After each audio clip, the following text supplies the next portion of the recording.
Thank you. All righty. Good afternoon. I hope everyone enjoyed a safe and healthy and thankful Thanksgiving. We certainly did in our family. Today we're making progress in the fight against the COVID pandemic. We're coming much closer to the distribution of a COVID vaccine. That's tremendous news. We were on a call this morning with Vice President Pence talking about the arrival of the vaccine, which appears relatively imminent. It appears that in mid-December, some of the first shipments may be available. This is great news. We are very appreciative of the brilliant people who have developed what appears to be effective vaccines. But we have to make sure they're available to folks. And I'm making a request today that our clinics and our pharmacies and our hospitals, our physicians, will sign up and enroll as providers for the vaccine. This is very important because we have to have people enroll in the program to become vaccine providers, to actually administer the vaccine. And we've had a lot of people sign up, but we need a lot more providers to, in fact, enroll in the program. So I'm asking people to do that at the right moment. You can register through the State Department of Health. That's www.covidvaccinewa.org. And if you're enrolled by December 6th, you could be eligible to receive the very first shipments of the vaccines. Now, of course, there'll be relatively limited numbers available in the first few weeks of this matter. But again, I hope that anyone in the medical profession, the pharmacy industry, can sign up and enroll to be a vaccine provider. We'd like to get as close to universal coverage as we can, and your help could be really, really great. So today we got a really exciting announcement of having a new tool in our toolbox to fight this pandemic. We now have a tool that we're going to be making available to Washingtonians to make sure that you know if you've been close to someone who's positive with the virus. So this is a tool that when you're out and about and you use your cell phone can effectively alert you if you've been in close proximity with someone who's tested positive. Our office has partnered with the Department of Health, Google, and Apple on this feature, and it was developed with incredible leadership from the University of Washington.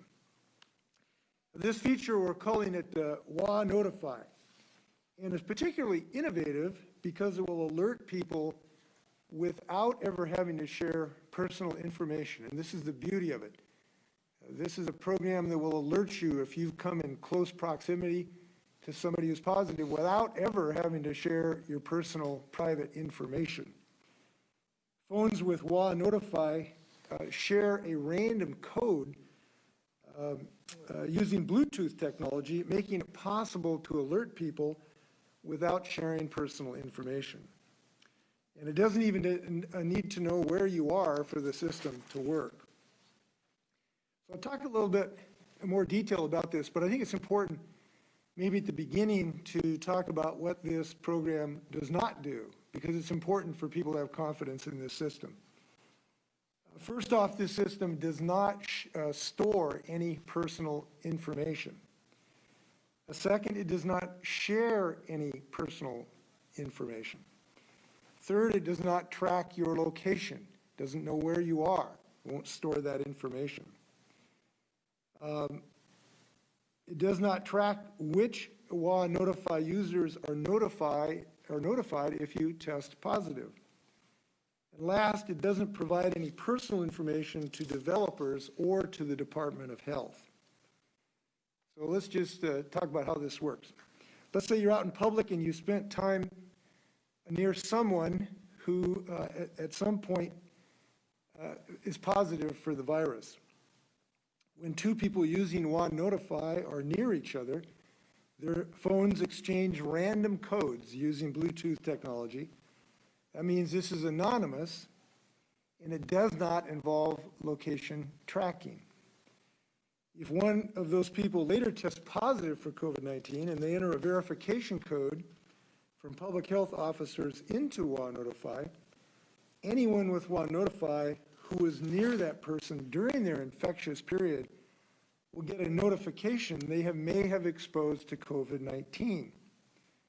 Notifications contain links to information about what to do next to protect yourself or others, and they don't contain any information about who tested positive or where your exposure may have occurred.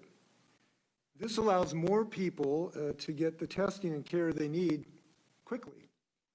And all you need to do it is to activate this feature, this exposure feature in your settings feature on your Apple product, or download it as an app on other smartphone models. You can go to wanotify.org to find out everything on how to activate this feature. Another important point of this is a voluntary system. No one has to do this. It's your choice whether to enable it or download it on your phone. But obviously, the more people who take advantage of this, the more who will know whether they've potentially been exposed to COVID-19. And I'm very pleased to say that as of the last couple of hours, we've already had over 200,000 Washingtonians enrolled in this program. We're releasing WaNotify in 29 languages. It uses an algorithm that determines how close users were for how long and puts it in the context of the COVID-infected person's contagious period. That means if you were on the other side of a grocery store from someone who tested positive and has the app, it doesn't trigger the exposure notification. The algorithm uses the CDC's definition of a close contact. It's in about 6 feet for 15 minutes or more to decide whether to alert you or not. Your proximity to someone infected with COVID is determined by the strength of the Bluetooth signal between smartphones with WaNotify. Models suggest that even a small number of people who use WaNotify in King, Pierce, and Snohomish counties alone would reduce infections by up to 11% and deaths by up to 15%. Now, just a moment why we're doing this. Maybe it's obvious, but we think an exposure notification tool that preserves our privacy is a great complement to traditional contact tracing. But exposure notification is something very different. The app does not track or trace information about who you are in contact with or where you came in contact with the other individual.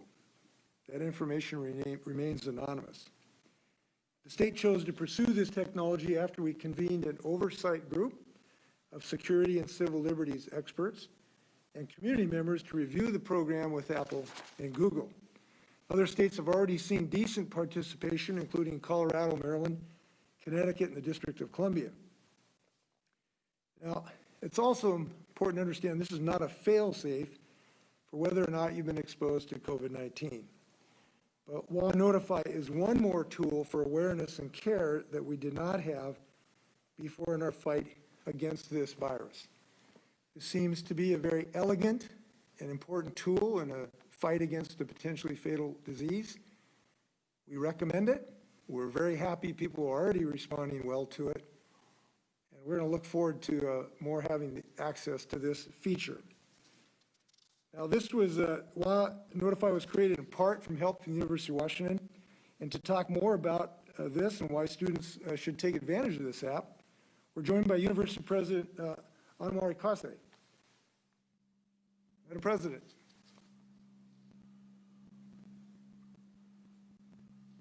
Inslee.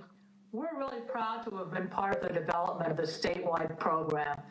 It was a truly multidisciplinary effort, and the University of Washington brought together experts from across all the university to help the state reach this milestone.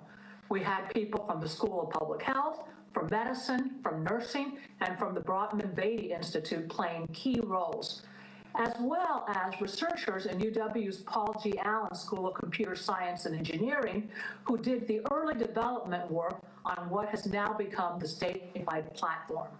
And a very special thanks to Janet Baseman, the Associate Dean in our School of Public Health, for her leadership of the state's advisory committee, which Governor Inslee talked about. This committee included experts in public health, in ethics, in healthcare, in privacy, security, as well as representatives from community advocacy organizations to ensure that this technology would be effective and safe and private. Privacy is absolutely paramount, and the goal from the very start was to use this technology to help to minimize the spread of COVID-19 while protecting users' privacy. The platform does not collect anyone's information, and it's completely voluntary. The University of Washington has also helped to build confidence in the program because we conducted a soft launch of this program right at the University of Washington on our Seattle campus. And so we were able to use it both to test privacy and to work out the technical issues. We like to say that the University of Washington is actually the University for Washington. And this program is a case study of how we try to live up to that promise. The work we do has impact on people and communities across Washington, and that public service is core to our mission. Our UW experts will continue to collaborate with Washington's Department of Health to evaluate how WA Notify technology works. This includes evaluating its benefits to users and to public health, and we look forward to continued progress and development of this very important and timely tool. Thank you, Governor Inslee. We love working together.